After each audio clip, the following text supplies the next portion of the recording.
हम तो खोल के हिंदू का राजनीति करता हूं भाई, उसमें क्या प्रॉब्लम है?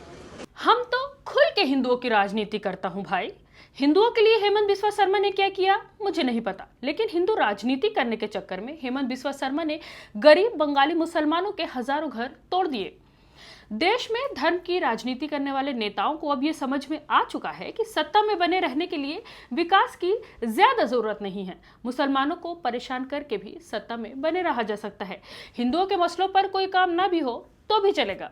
संविधान में लिखा है कि गोहत्या नहीं होना चाहिए। हाँ। बट अभी इंडिया बीफ एक्सपोर्ट में टॉप 5 कंट्री में है। होना नहीं चाहिए, बंद करना चाहिए ना। तो होम डिपार्टमेंट भी आपके हाथ में, सरकार आपके हाथ में, तो आप गोहत्या क्यों बंद नहीं कर सकते? मैंने ये बता रहा हूँ, हमें करना चाहिए, देश में माहौल बनना चाहिए। हमारा देश में यूसीसी होना चाहिए, गो हत्या बंद होना चाहिए। एनओ सरकार का काम नहीं है, एनओ सरकार का काम नहीं है। ओ भाई मारो मुझे मारो।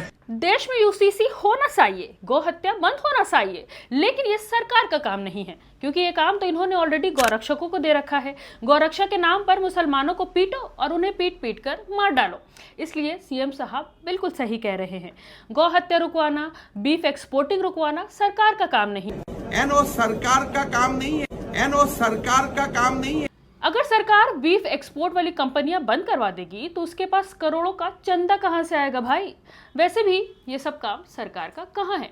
ये सरकार का या मुख्यमंत्री जी का काम नहीं है। मुख्यमंत्री जी का काम है सैकड़ों साल पहले मर चुके औरंगजेब और बाबर को टाइट करना। अगर मैं मुख्यमंत्री बन के थोड़ा बहुत बाबर औरंगजेब को टाइट नहीं करूंगा तो मुख्यमंत्री बन के क्या फायदा है? तब उसमें फायदा क्या है? तो बाबर और औरंगजेब को टाइट करने के लिए ही जो मैंने मुख्यमंत्री बना हूं। बाबर और औरंगजेब के नाम पर गरीब बंगाली मुसलमानों के हजारों घरों को तोड़ दो और जमीन अडानी को दे दो। इधर हिंदू खुश, उधर मोदी जी भी खुश। और इस जुल्म पर अगर कोई पत्रकार सवाल उठाए तो उस पर राजद्रोह का मुकदमा दर्ज कर दो। कोई एक्टिविस्ट सवाल उठाए तो उसे कांग्रेसी कह दो या देश विरोधी कह दो। एक हफ्ते पहले गुवाहाटी के कोर्ट रूम की एक वीडियो क्लिप सोशल मीडिया पर वायरल हुई थी, जिसमें हाईकोर्ट के जज इस बात पर हैरत दिखाते हुए नजर आए थे कि असम की बीजेपी सरकार ने एक प्राइवेट कंपनी को 3000 बीघा जमीन दे दी। इस खबर को दिखाने पर पत्रकार अभिसार शर्मा पर राजद्रोह सहित कई मामलों में केस दर्ज कर लिया गया और अब सीएम साहब सोशल एक्टिविस्ट सैयदा हमीद के पीछे पड़ गए हैं। सीएम साहब नहीं चाहते कि दुनिया को पता चले कि उन्होंने गरीब मुसलमानों के हजारों घर तोड़ दिए। अब क्योंकि ये खबर मैंने भी दिखाई थी, इसलिए मुझे खुद भी बहुत डर लग रहा है। इसलिए आज हम इस वीडियो में ना तो हेमंत बिस्वा शर्मा की नफरती राजनीति के बारे में कोई चर्चा करेंगे और ना ही उनके नफरती बयानों का कोई क्लिप्स दिखाएंगे और ना ही आपको ये बताएंगे कि यूपीए की सरकार में मुसलमानों की टोपी पहनने वाले हेमंत बिस्वा शर्मा बीजेपी में जाते ही अचानक से कट्टर हिंदू बनकर पिछले कई सालों से असम के गरीब मुसलमानों के खिलाफ नफरती अभियान चला रहे हैं। कभी बाढ़ जिहाद के नाम पर, कभी लैंड जिहाद के नाम पर, कभी वोट जिहाद के नाम पर। उनके राज्य में सब्जियों के दाम बढ़ रहे हैं तो मुसलमान जिम्मेदार है, महंगाई बढ़ रही है उसके भी जिम्मेदार मियां मुसलमान है, बाढ़ आ रही है तो किसी मुस्लिम व्यक्ति की यूनिवर्सिटी जिम्मेदार है। सीएम बनते ही अचानक से उन्हें समझ में आने लगता है कि वो बाबर और औरंगजेब को टाइट करने के लिए ही मुख्यमंत्री बने हैं। तो बाबर और औरंगजेब को टाइट करने के लिए ही जो मैंने मुख्यमंत्री बना हूं। बाबर और औरंगजेब को टाइट करने के लिए ही जो मैंने मुख्यमंत्री बना हूं। देश की मौजूदा राजनीति को समझते हुए हेमंत बिस्वा शर्मा को ये बात समझ में आ गई कि इस देश में राजनीति करनी है तो मुसलमानों को परेशान करना ही पड़ेगा, चाहे उसके लिए सड़कों पर ईद की नमाज अदा करने वाले मुसलमानों को कथित तौर पर रोकना पड़े, मियां मुसलमानों को बेदखल करने का अभियान चलाना पड़े या फिर मदरसों को, मस्जिदों को निशाना बनाना पड़े, उन्हें तोड़ना पड़े। वो सब कुछ कर रहे हैं और करने को तैयार भी हैं, लेकिन साथ में ये भी चाहते हैं कि उनकी छवि खराब ना हो, उनके गलत को गलत तरीके से ना बताया जाए। इसके लिए वो पत्रकारों के पीछे पड़ गए हैं, उन पर राजद्रोह का मुकदमा लगवा रहे हैं। सोशल एक्टिविस्ट के पीछे पड़ गए हैं, वो भी अपने पर्सनल एक्स हैंडल से। सोचिए, अभिसार बड़े पत्रकार है, ऊपर से शर्मा है। अगर सवाल पूछने के लिए, सच्चाई दिखाने के लिए उन पर राजद्रोह का मुकदमा दर्ज कर दिया गया तो फिर मैं तो रुबा अंसारी हूँ। मेरे ऊपर केस लगाने के लिए तो किसी वजह की भी जरूरत नहीं पड़ेगी।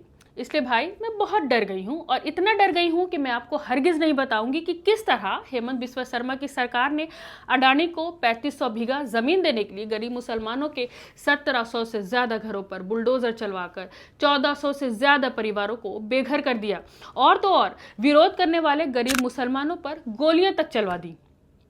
मैं आपको ये सब इसलिए नहीं बताऊंगी क्योंकि मुझे भी डर है कि कहीं मेरे ऊपर भी राजद्रोह का मुकदमा न लगा दिया जाए। लेकिन सीएम साहब की हिस्ट्री जानने के लिए आप श्याम मीरा सिंह की ये वीडियो जरूर देखिएगा। जब असम पुलिस कॉटन कॉलेज में पढ़ रहे हेमंता बिस्वा शर्मा के हॉस्टल में छापा मारने पहुंची तो पुलिस को एक रिवॉल्वर और 25 कारतूस मिलते हैं जो उन्होंने हॉस्टल की किचन के पीछे छुपाकर रखे हुए थे।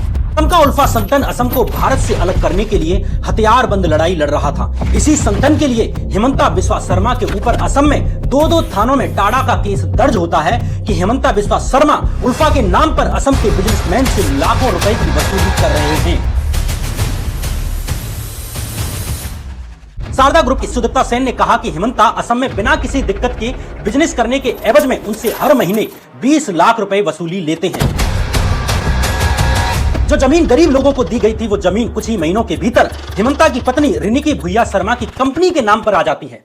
हेमंता की पत्नी की मीडिया कंपनी को एक फूड प्रोसेसिंग प्लांट एस्टेब्लिश करने के लिए 10 करोड़ रुपए की सरकारी सब्सिडी दे दी जाती है। जिस फ्लाईओवर का उद्घाटन खुद हेमंता बिस्वा शर्मा कर चुके थे उसके उद्घाटन कार्यक्रम का टेंडर 5 महीने बाद निकाला जाता है और टेंडर का पैसा हेमंता की ससुराल पक्ष के एक करीबी बिजनेसमैन की कंपनी को दे दिया जाता है। असम के आतंकवादी संगठन उल्फा ने साल 2016 में दावा किया कि हेमंता बिस्वा शर्मा उल्फा के मेंबर्स का यूज करके पॉलिटिकल मर्डर्स करते थे और जिन लोगों को उन्होंने मर्डर किया उनमें कांग्रेस नेता मानवेंद्र शर्मा भी शामिल थे।